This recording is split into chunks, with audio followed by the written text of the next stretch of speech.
All right, so for Unit 2, we are going to be moving on to solving equations. Some of this stuff will look familiar from grade 9, and some of this stuff will be brand new. So we're going to do a little bit of a mixture of it here, so make sure that you are following along. But the first lesson that we're going to go on to is collecting like terms. This is going to be something that you would have learned in grade 9, but we're just going to make sure that you remember what that means as we move forward. So one thing to keep in mind is we are going to be talking about what is called a polynomial a lot throughout this unit. And it's essentially just an algebraic expression consisting of one or more terms.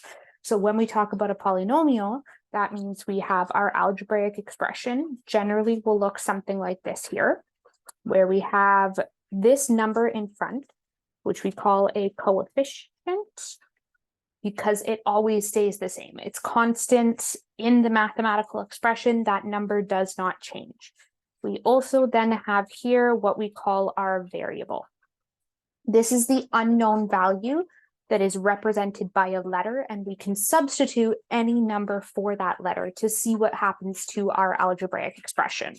So when we take a look at it, these all up here are different examples of a polynomial. This here has one term.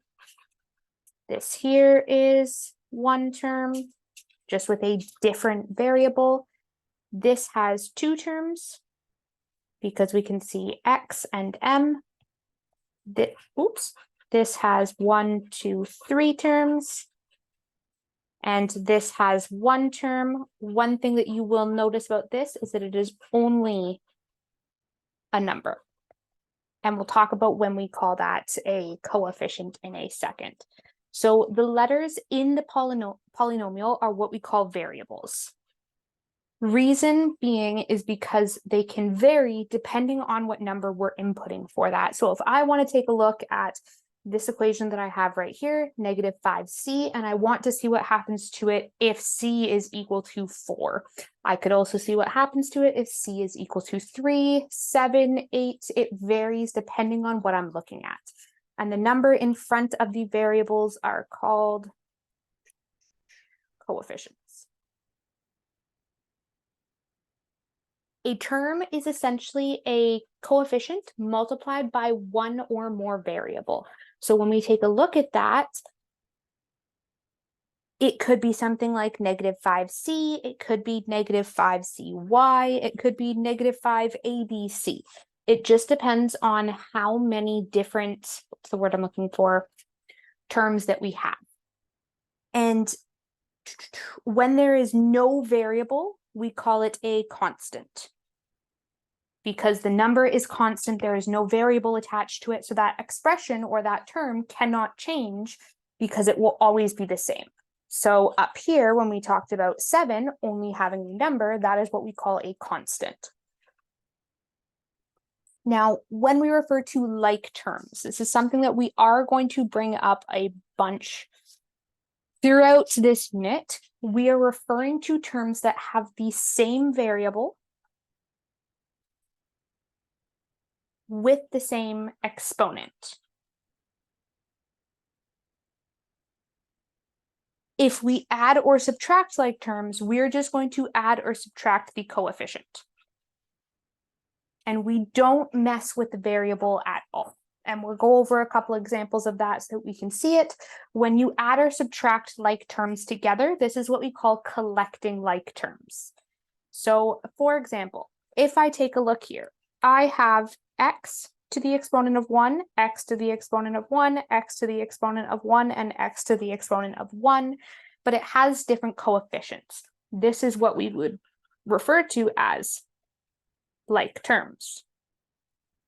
Whereas over here, I have y to the power of 2, y to the power of 1, and y to the power of 1. So these are not like terms, because they do not have the same exponent on the value. Again, if I take a look here, I've got x to the power of 2, I have y to the power of 2, and I have z to the power of 2. Because the variables are different, these are also not like terms. Down here, I have xy, both are to the power of 1, xy, both are to the power of 1, xy, both are to the power of 1. So this is a like term because it has the same exact variables, even though there's two of them, and they are to the same exponent. If I take a look over here, I have x squared, x squared, x squared, and these are also multiplied by y, y, and y, which are all to the power of 1. Even though these are in a different order than these two, they're still the same variable to the same exponent. It doesn't really matter which order we write them in.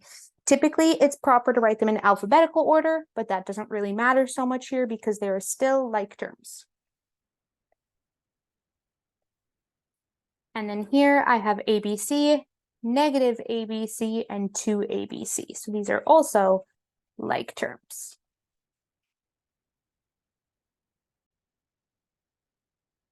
All right, bear with me. It looks like my pen might die, but I'm going to see how long I can get out of it. But now if we move on, we are going to simplify these polynomials by collecting like terms. I can see that it's a polynomial because it's made of more than one term, but now I'm going to collect the ones that are similar together.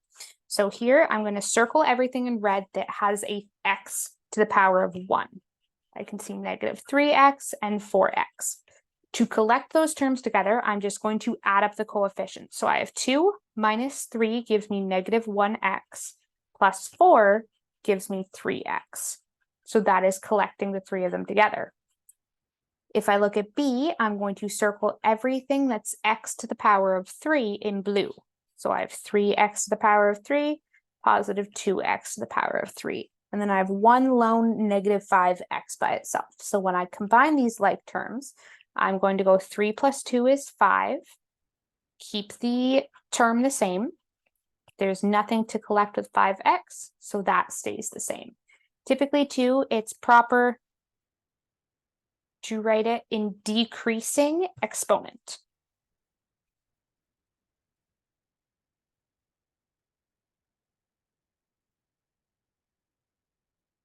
Awesome. Now here I have 2a and negative a. So this is just going to be equal to a because remember, we assume there is a 1 there. So it's essentially 2 minus 1 is 1. So that would give me 1a. We don't need to write the 1, so we can just summarize that as a. Here I have 100x to the power of 2, negative 50x to the power of 2, and 2x to the power of 2. To combine those like terms, I'm going to go 100 minus 50 is 50, plus 2 is 52x, squared. Now we can go on to some bigger equations here, and I'm going to do the same exact thing. I'm just going to simplify it by combining like terms. We can see whenever we look at these equations that something like up here looks a lot scarier than something like down here. Same thing as here. This looks a lot scarier than something like this. So typically when you're working with equations, you always want to simplify them down before you actually put any numbers into them for ease. So here I'm just going to circle everything that's x to the power of 2 in red. I'll circle everything that's just x to the power of 1 in blue, and I'm going to circle all my constants in green. And now I can go through and combine them together. So I have 1 minus 2 is going to give me negative 1x squared. 3 minus 2 is going to give me negative 1x. Negative 3 plus 1 plus 2 is going to give me, oops, that's supposed to be a plus 0. Now, in this case, we don't write anything like a 0 in our final answer. It's just a waste of your writing. We don't need to state it there. If it's plus 0, we know the number doesn't change. Same thing with this 1 times a number. We know 1 times a number is always the same number, so we can simplify that down a little bit further and go, it is equal to x squared minus x. And then we are done. Oops. If I move on to B, I am again going to circle everything that is x to the power of 3. I apologize for my cat, but I have 3x to the power of 3, 2x to the power of 3, 12x to the power of 3. I'm going to circle anything that is x to the power of 1, and I'm going to circle any constant. And this will give me 3 plus 2 plus 12, so 12, 13, 14, 15, 16, 17. So I have 17x to the power of 3.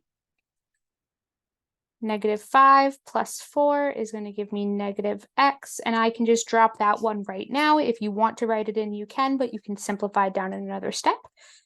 And then I have negative 120 minus 1 is going to give me minus 121. Plus 3 is going to give me minus 120, minus 119, minus 118. And that is my final answer. Now we are going to move on to the last example. And what we are going to do here is, again, collect our like terms. So in red, I'm going to circle anything that's x, oops, too thin. X squared to the x squared times y plus 6x squared times y plus 4x squared times y. But because those have both of the same variables, both to the same power, they are considered like terms. I then have negative xy, negative 2xy, and negative 133xy. And last, I'm going to circle the ones that are just x. Now I can combine them. 5 plus 6 is 11, plus 4 is 15. So this is going to be 15 x squared y. I'm also going to try and remember to write my y's like this. Sometimes I write them like that, and you can't tell if they're a 4 or a 7 or what's going on. And then I've got minus 133, minus 2 gives me 135. So this one here would be 135. 135 minus 9 is going to give me negative 144 x, y. And then here I have 17.3 plus 92. And if I type that into my calculator, because that is where my mental math stops, I will get plus 109.3, and that is the final answer. So you are good to work onto the practice work for this lesson, and it is complete.